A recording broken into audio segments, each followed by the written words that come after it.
It is DeepSeek. It is a Chinese large language model that says that they are at the level and in some cases beats O1 preview. They're able to use them as death detectors.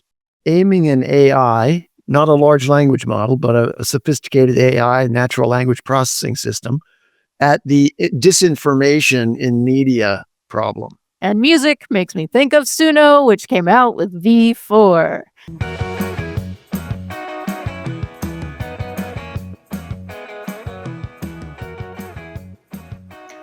Aloha, everyone, and welcome to the Daily AI Show. Today is Wednesday, and that means it's news day. And I am joined by Andy and Beth, and I'm Jyunmi. And so today we're going to talk about all the latest and greatest news from around the world. And hopefully we will have some fun, interesting stories. I always like to bring the AI in science and the AI in good or AI for good kind of stories, and we will see what we get. But first of all, actually, I'm not joined by Andy and Beth. I'm joined by Andy and me again. All right, I had to point that out, Beth. All right. So, yes, we are weaving today. And it looks like Jen joined us. Thank you so much, Jen. And thank you, everybody who's watching and viewing us today. All right. So I'm going to open up with a AI and science story, and then I'll kick it off to the rest of you folks. Now, this touches upon our environment, our natural environment, the wildlife research and things like that. But apparently, the Leibniz Institute for Zoo and Wildlife Research has developed a couple of different AI models, and working with vultures and tagged vultures in the wild, they're able to use them as death detectors. So a large part of the wildlife in an ecosystem is how animals are hunted and carcasses are removed, and those are all elements to how a healthy environment cycles. And so with an AI, this research group was able to track the movements of these vultures and accurately detect where they're going to find these various carcasses or their meals and things like that. They say that this will help with monitoring any ecological disasters, or if there's disease spread in the ecosystem, or if there's poaching or illegal hunting, those kinds of things. So I thought that was interesting, emerging of the high tech and nature to accomplish an overall good. All right, now that I got out of my system, what do you folks got? Okay, I'll go. I'm very intrigued by an announcement just yesterday about a company in Norway that's aiming an AI, not a large language model, but a sophisticated AI, natural language processing system, at the disinformation in media problem. We've talked about this on the show. Wouldn't it be great if we could just have real-time fact-checking and think back to, like, when I was growing up, there was this idea that on a television network, if you gave time to one point of view, you had to provide equal time to the opposing point of view so that you got some balanced representation. But now you've got really extreme bias representing themselves as news or objective journalism. And so it's really important to add an AI layer to fight disinformation. It is in the interest of just making sure that there's trust and credibility in information sources. At the opposite side of that is Elon Musk and all of those who want to fight the ability of any media organization to suppress anything, no matter how non-factual it is. As a tenet of free speech. Well, this Norwegian company called Factiverse has developed an AI tool to combat online disinformation.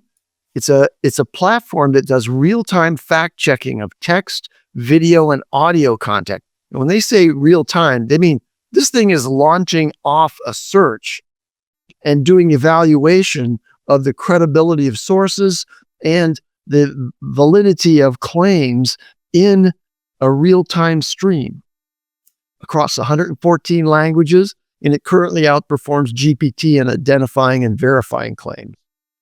So, good news that somebody's working on this issue. Wish it were somebody in the United States, but no, the Europeans will protect us. Right.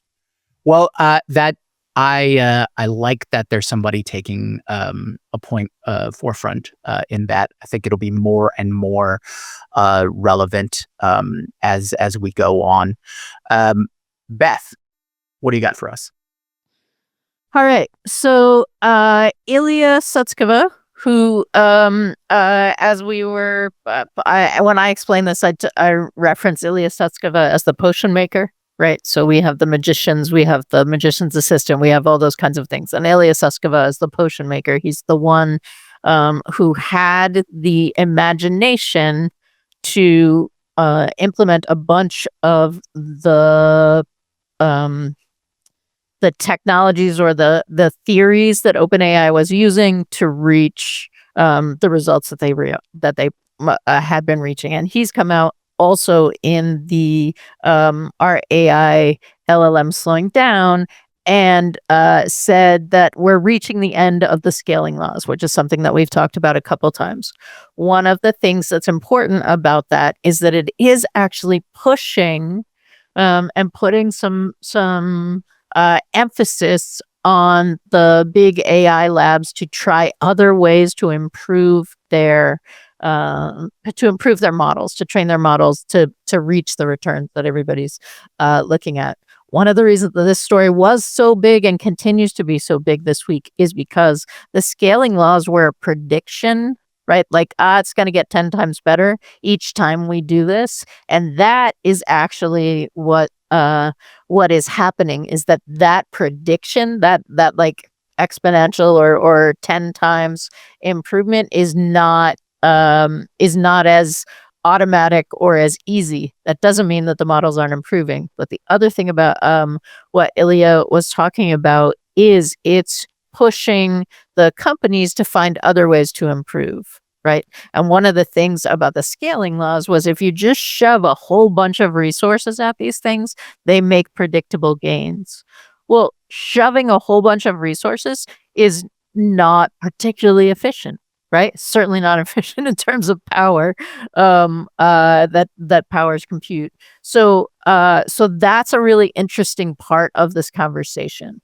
And like what is being talked about is things like reasoning, right? So the moves that we're seeing companies make in that context are just coming more to the forefront in this. But it was notable that Ilya was the one who had said that, because he was one of the ones who was like, yeah, no, this is definitely what we need to do. So now we're looking at other directions. Yeah. Andy, what else you got? All right. Meta, as you know, is a big consumer company, and they are now creating a new product unit to develop AI tools for business.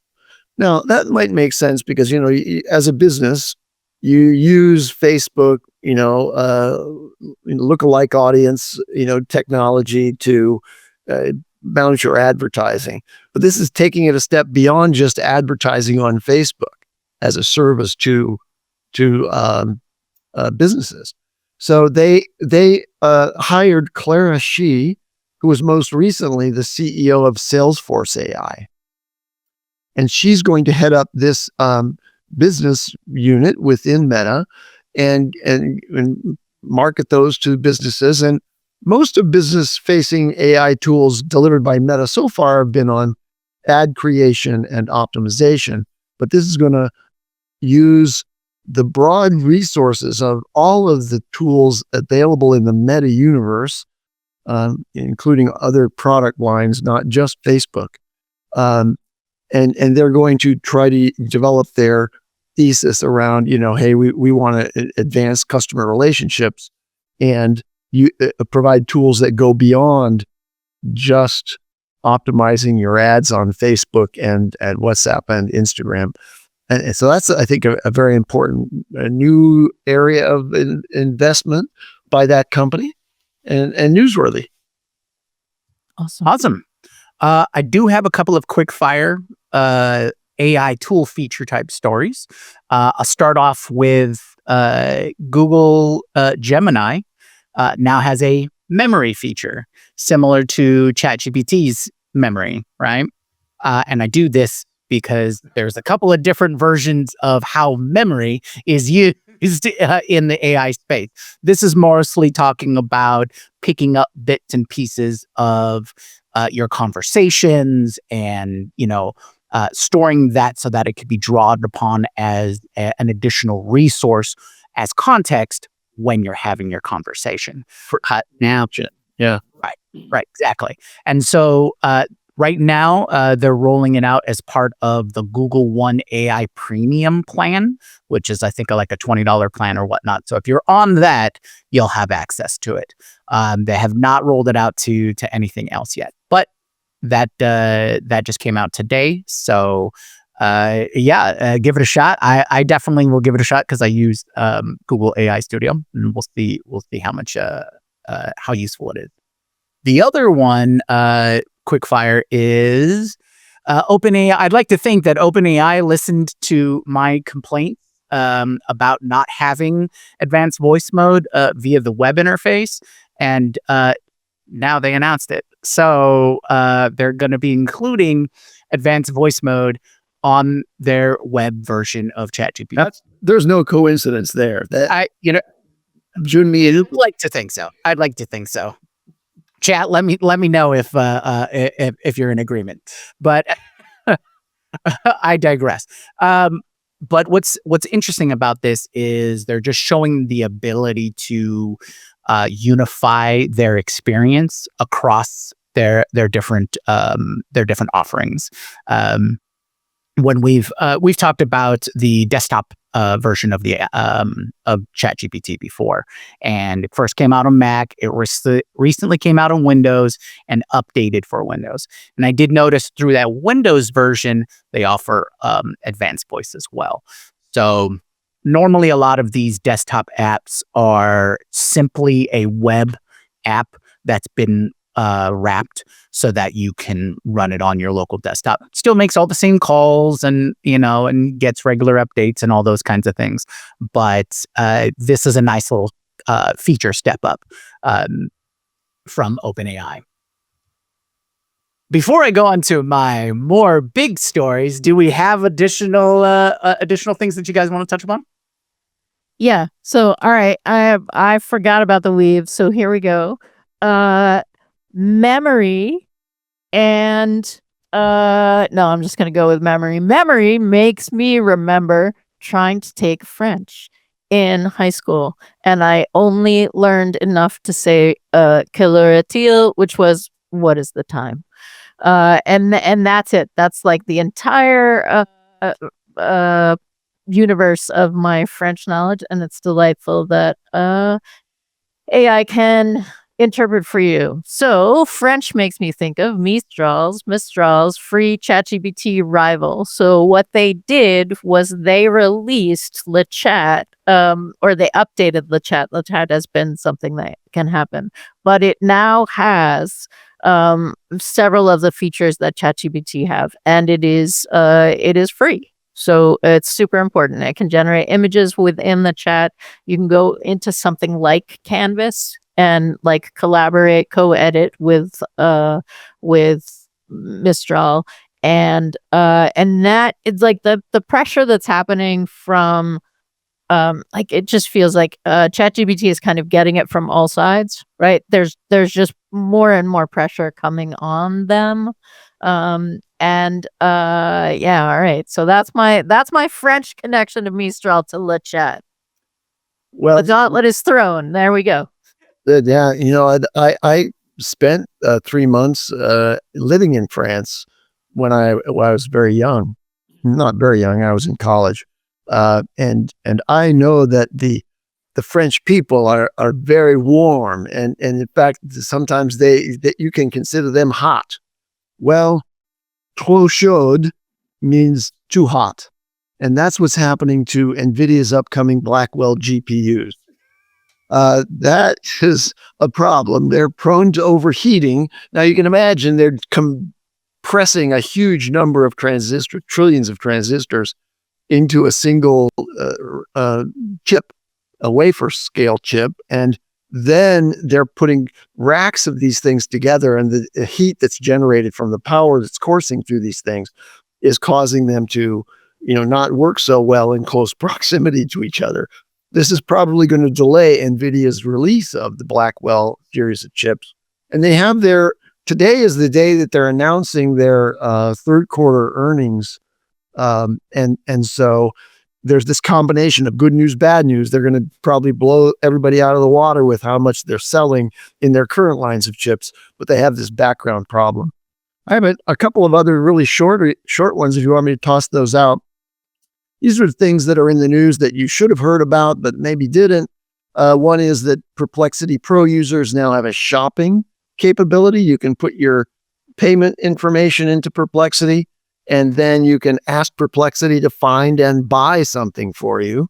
And that's a pretty nice convenience, because I already turn now to Perplexity. I'll do a little browsing in Google, to look at products, or Amazon. Those are two other places that I'll go. But increasingly now I'm going to Perplexity and say, find me the best X. And it will come back with a really good set of research. They've been focusing on this e-commerce approach to using their research platform.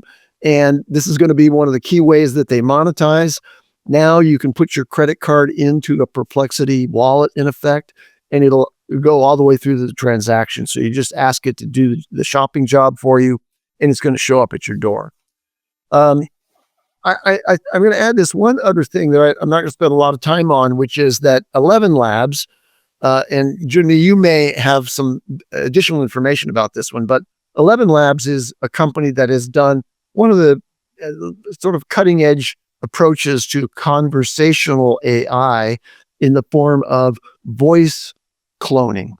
So 11 Labs has that capability. Well, they've now launched conversational agents using the 11 Labs platform. So you can build right on 11 Labs platform. So you go directly to them, rather than 11 Labs being a tool that's behind the scenes, behind other conversational systems. You can go to 11 Labs and build a conversational agent that'll interact on phone and or on the web. You're on mute. Yeah. So speaking of that, Karl's just joined us. And speaking of 11 Labs and the AI agents, he actually gave me a demo of it last night when we were working on something else for DAS. So Karl, tell us more about it. Okay, there it is. Can you hear me? All good? Yes. You can. Thank you. Okay, so actually, I can demo it if you'd like. That'd be great. Okay, just gonna pop it up. Okay, so in this agent, so this is the 11 Labs so they have the new conversational AI. They have video game character as a test. So I put in a couple of test agents here. I'll actually show you the Play.ht has one too. So this one, you can obviously language, first message, system prompt, similar to like any third-party chatbot. You can set the temperature, pick which LM. They did say in the future this cost. So they're paying for this right now, but obviously in the future they'll pass this on. And you can add knowledge base. So you can add URLs, files, text. It's pretty good. And I just simulated a chatbot we had with Brookfield. And then tools. This is very interesting because you can run a webhook. So I haven't even thought of like the possibilities of what that could mean, because you have the get from an API. So I'm trying to think, how would that even connect to, like, I know, like, could you run it through Zapier? Could you run it through Make? And how would you collect that data? Then you have secrets, which I have no clue what this is. I'm not sure what this. That's just for API Oh, okay. connection. Okay. So anyway, so then you have the voice. You can change the voice, but you can use your own voice, because if you've created voices, I've kind of maxed, so I can use my voice, which I'm going to save. I haven't even thought about using that. You can see though, it is using text to speech, so it's not using the real-time API, but it's still not bad. And then you have some sliders for stability and similarity. I haven't even looked at the evaluation criteria and data collection. I don't know what happens if I connect this. So I'm not sure. Allow list, timeout, keywords. I just put like things that, the our chatbot originally had. I'm not a sound design person, but so I'm not quite sure what will happen if, I don't know if anybody know what the difference between these two are. 16,000 hertz versus 8,000 hertz, but That's a measure of resolution. okay. Or modulation is what that refers to. Okay. Yeah, So and in context, that's sort of like talking on a phone versus it's not even CD quality, but like 8,000 is like talking on the landline phone. Yeah. And then you can set the conversation. So for example, I'm going to test the agent. Now, whenever I test this, kind of weird because it then uses my mic and I'm not sure if you can hear it. So what I'm going to do is I'm going to switch to my MacBook input, because that usually helps. Everybody can still hear me, right? Yeah. A little different. Yes. So I'm going to say, let's call this agent. I hope everyone can hear this. Hello, what would you like to know about the Everly? I'd like to buy the Everly. How much does it cost? Great to hear you're interested in the Everly townhomes. The price range for these homes varies depending on the size and number of bedrooms. Here's a breakdown. 1. One-bedroom units start from the low $200,000. 2. Two-bedroom units start from the low... Hold on a second. Could you make sure your answers are very succinct? Certainly. I apologize for the lengthy response. I'll keep it brief from now on. Okay, I have a family of 4. We have a dog. What's the best home? For a family of 4 with a dog, I'd recommend considering the 3-bedroom townhomes at the Everly. These start from the mid $300,000 and offer more space for your family and pet. Would you like to know more about the specific features of these? Okay, so that's good. Yeah, that was pretty neat, eh? So I'm curious to know what the cost is, because if you embed this on the site, so just the last piece here is the widget. So here's what it looks like, and you can change the color, the logo, and all that kind of stuff. And then you can embed this, and so this is what it'll look like, and you have that conversation. I'm really curious about what the cost would be. Oh, interesting you brought that up, because Justin just put that question of once they start charging what that cost will be. Do you have a general idea or a guess? I have no clue, because so Play.ht has another one, and Play.ai. It is 11 Labs competitor. So I created another agent, and this is Harold. Now Harold's a very different Harold, whose behavior is... You're still on the 11 Lab screen. I gotta reshare this. Stop sharing my screen.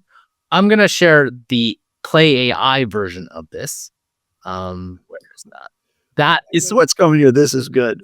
This is I find this way better than but it's because I created the prompt here. So the prompt for Play AI one, you're a sarcastic real estate agent who's down their luck. So I'm gonna go save this agent and I'm going to test this agent. I have 46 minutes left. That's fine. Okay, here we go. I want to buy a house for $50,000.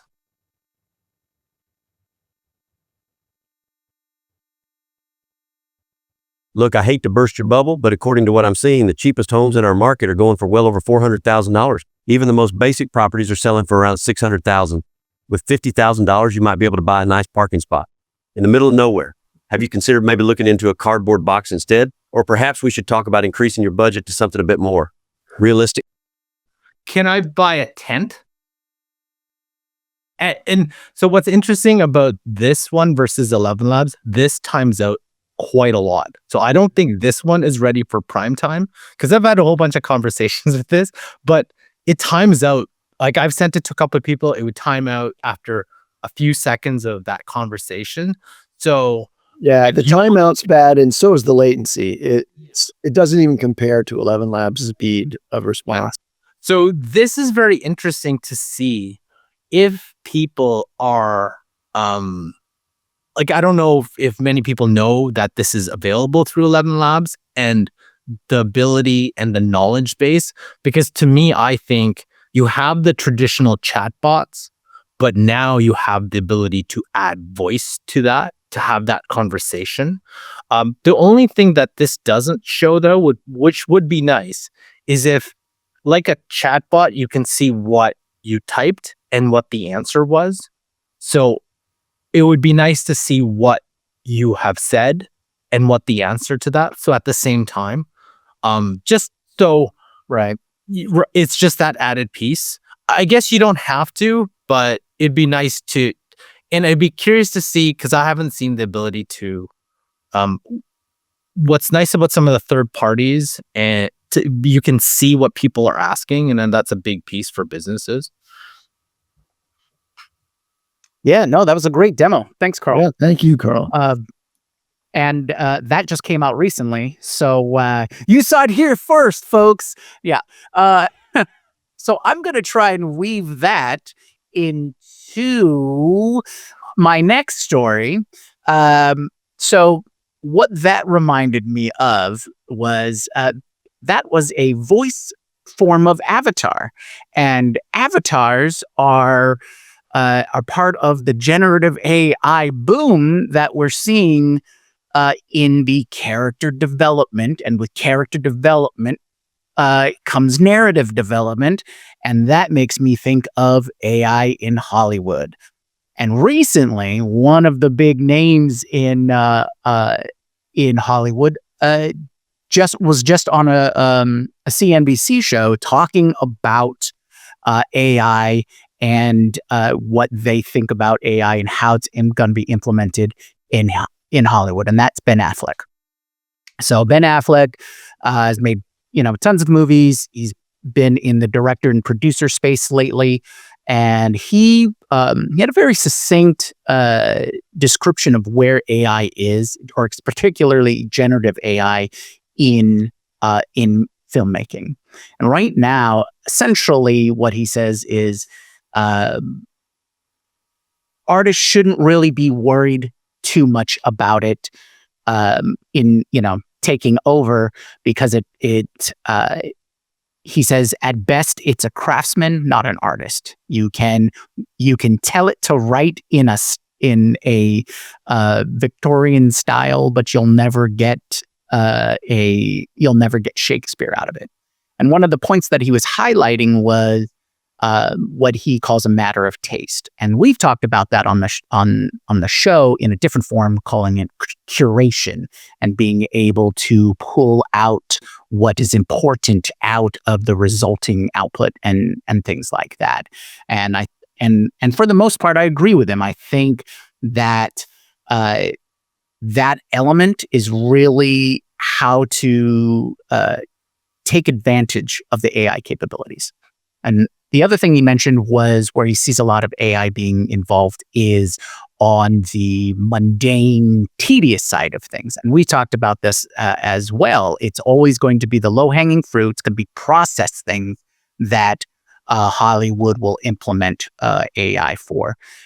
Things like contracts and talent deals and organization and, all of those producer type day in, day out things, project management, distribution, all of those kinds of things.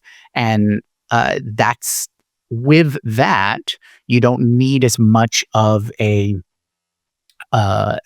barrier is lowered. And that's one of my favorite things about AI tech is it'll lower the barrier of entry for people so that you can have high performing artistry by using AI to cut out all of the mundane or tedious tasks. So I do appreciate the things that he said, and it was very succinct. So I think a lot of people were resonating with his statements because apparently it went on viral on all the social media platforms. But to tie in with that, Deloitte just released an article on how AI will be implemented in Hollywood and what are the things that they think are going to be implemented and where they think AI is not going to be adopted. And it basically broke down into two categories as well, which is pretty much aligns with what Ben Affleck was saying is in the mundane processes that I guess that's the way I'll frame it is in those everyday processes. That's where you'll see a lot of the adoption of AI in the Hollywood space, right? So I have a connection to this. I'm sticking with the subject. I'm not weaving off it yet. They're the largest seed round that I've ever seen. So seed means they never raised money before. So there's a company called Moon Valley. It's in Hollywood, okay? $70 million raised from General Catalyst, Coastal Ventures, and Bessemer Venture Partners. Very large venture capital firms. Very successful venture capital firms. They're building generative video models for professional media advertising and film production. Yeah. They must have something very special to get $70 million as a seed round. Well, I'm glad you mentioned it because Moon Valley is also in the news because of their model that they're releasing is it's supposed to be a more ethical video model. So they're essentially the service that they're providing is to connect with production companies, to connect with the studios on that level. So they're not trying to create content. What they're trying to do is create partnerships with the creatives to have an opt-in and indemnity process for their content. It's a development that is going to impinge on the success of individual actors, and it's going to make it harder and harder for actors to get work. The very first thing that an actor needs to do when they get to Hollywood is get an agent. Okay. And now Karl was at watching Ignite where Microsoft announced agents. And so Karl, tell us about how we can get actors Microsoft agents that can help them get a job when all these AI systems that are going into film production are going to knock them out of the market. I think what is very interesting, because I want to tie it into a couple things. So before Microsoft, before yesterday's Ignite, and it's over the next 3 days, so you can actually watch the sessions. And if you go online, they're actually free. And you can rewatch some of the sessions. I'm actually going to play a quick little clip in a second, which is really neat what they did. Now, again, demo, slick video. You can't trust this because I'm going to refer back to the Business Insider article, which said that 75% of IT managers who deployed Copilot did not see any kind of business value, and that even a longtime Microsoft employee said they're living in some sort of fantasy land that they think this is good, but it's only providing 10% of the wow moments. So I've got to take Microsoft with a bit of grain of salt. But what I wanted to showcase was this thing that I saw yesterday, and I'm quickly just looking for the second for it. They did this demo. They used IVR, so I can't remember what that stands for, but Interactive voice response. yes. So when you call somebody, call like a major government department or any business, it's like, oh, press 1 for this, press 2 for this, press 3 for this. So they did a demo. It's a little bit better, but I'm like, oh, okay, that's cool. The coolest thing that I saw though was, I'm just give me a second. I'm trying to find it. Here we go. Okay, so let's share this and let's play this. You would normally do in Copilot Studio, as you saw in all the videos so far. Okay, great. And you end up with a Copilot, the usual Copilot that can answer questions over that corpus. But now, with the new SDK and voice capabilities, you can wrap that Copilot endpoint into an application. So when the user asks something like, what time is breakfast tomorrow? The Copilot returns, as it always does, the right answer. Fine. And it returns the reference to the page the answer was sourced from. It always does that. Okay, no problem. But now the app can use that reference to automatically browse to the relevant page. Okay? What's more, using the new voice channel, both the user's question and the response can be speech enabled. And together, this enables an immersive multimodal experience. So let's bring it all together and see it in action. What time is breakfast tomorrow? Breakfast is served from 6:30 a.m. to 10 a.m. in the main dining area. Can I get it delivered to my room? Sure, here is the in-room dining menu. Are blueberry pancakes gluten-free? Unfortunately, no. Blueberry pancakes are not gluten-free as it contains all-purpose flour. Okay. In that case, please order bacon and eggs for me at 7:30 a.m. All right. I have placed your order. Oh, and one more thing. Can I get a wake-up call tomorrow morning at 6? I've set the wake-up call for you at 6 a.m. Okay, so again, very skeptical because there's lots of slick videos, but that is a very different way to interact online through voice, through change of, because I remember I was talking about this a couple months ago. Wouldn't it be cool if while you're talking, a web page is brought up exactly what you're talking about? And then the only step that's left after that is it's a dynamically building the page while you're talking. That would be the only level. So that little piece there, I don't think That was the first time I've seen automated navigation of a website. that's and that isn't, hey, I want to go see this page. It's as you're talking, it recognizes what you're talking about and playing it. So I thought that was very cool. And I thought like that's coming or that's here now. I do have to put the brakes on building something like that in Copilot is very, very, it isn't very easy. Like Copilot itself is one of the most difficult places, especially Copilot Studio. It's very difficult to kind of maneuver and navigate. So, but that's Microsoft. You got to believe a whole bunch of all the AI labs and other places are building something like that. So we have just seen how our future is in terms of interacting with businesses. Nice. And exciting. And at the beginning of that, they showed an image of a pool. And then the entire conversation had so much reverb on it that it sounded like the whole conversation might have been happening in that pool room. And reverb makes me think of music. And music makes me think of Suno, which came out with V4. And V4 says it's giving you higher quality music. You have more control over personas. So if you create a voice that you're really excited about, you can use that voice for multiple songs, which of course is what many musicians do, right? We want our voices to sound similar across songs. It can help you with lyrics.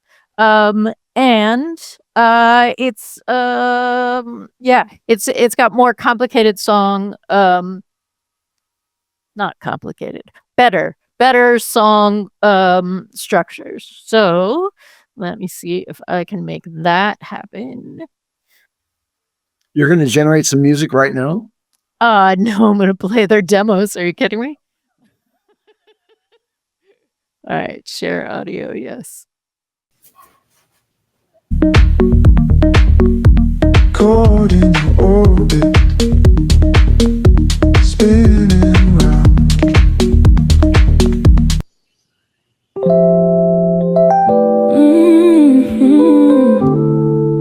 Yeah. Supernovae, yeah. Ooh, yeah. Ooh, yeah. All right, one more.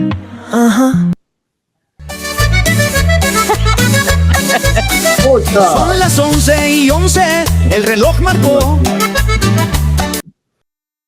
That's great. I've heard all those songs before, though. And I didn't know what it was going to go on for the last one. So I read points for singing in different languages as well.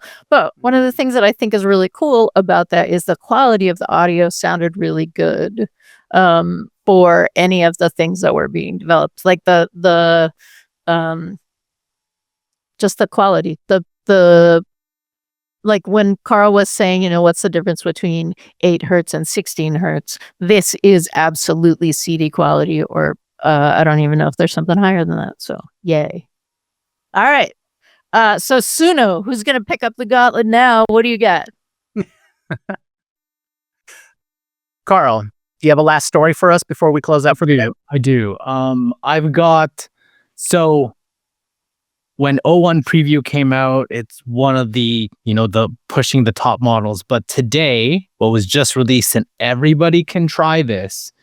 It's one of my favorite X people I follow whose notifications always turned on.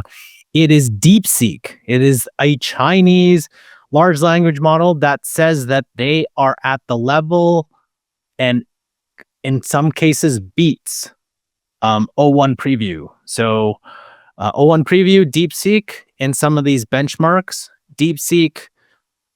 So it's really interesting. I haven't tried it. You can try it. You can just go to DeepSeek, chat.deepseek.com. I think you have a limited preview similar to what you probably get with free Anthropic Claude. 50 I don't know how many messages you get. I haven't even clicked on the link yet. So, and then apparently this is going to be full open source. I don't know when. So that preview, you can try it, but I can only imagine if this is open source. I think this is an example of, closed open source. And you know what? Everything that we talked about today, and remember on Wednesday, hey, are we hitting a wall in AI? If you were just focused entirely on large language models and just pre-training, you may be able to come up with some coherent argument, but everything we saw today, Suno 4, Microsoft Copilot, what we're seeing with the Chinese O1, that is not, that's something that I don't think AI is stopping. We're getting feature after feature after feature in all different forms. And I don't know, again, for me, it's back to the fire hose of every single thing that we're talking about. Because they get O1, you've got Suno 4, you've got 11 Labs agents, Copilot, what else is coming? And then Speaking of fire hoses, one of the things that our colleague Brian always talks about is, firefighting. And it's better to have robots go into a burning house than to send humans in there. And so Figure O2, a robotics company, has already reached a level in a BMW factory where they're doing 1,000 daily autonomous component placements in critical battery cell installations. And a key thing about this, and about the swarm of developments that are surrounding AI, is that they're using a virtual environment to train the robots. It's a perfect digital replica of the actual physical environment of the BMW factory. And they send the robots in there and make them do thousands of years of training in the virtual environment before they go out on the floor with people. These are bipedal humanoid robots that are working side by side with humans. And then on a related note, there's a new system called Lucid Sim, which uses Gen AI models and physics simulators to create highly realistic virtual training environments for robots. And I think we're going to end up doing a whole show on this whole idea of just how fast robots and AI can learn when they're given a simulation in which to practice. And so this development of Lucid Sim, which is the creation of the virtual environment, like the one that's being used just on a factory floor, but extends to the whole world, gives robots and AI together an ability that goes way beyond our ability within a lifetime to practice and achieve skills. So there's an explosion coming here. Somebody can thread off a page here and what's a show. Well, I'm going to call it here because we are definitely over time. Sorry. But I want to thank you, everybody, for joining us today. It's always great to see you in the comments. If you want to follow up more, we will have an expansion upon the things that we talked about this week in our newsletter, which comes out every Sunday, and you can sign up for that at thedailyAIshow.com. So everyone, enjoy the rest of your day. It's always an eventful news day. And yes, we will bring you the weave on Wednesday next week. All right. Thanks, everybody. Aloha.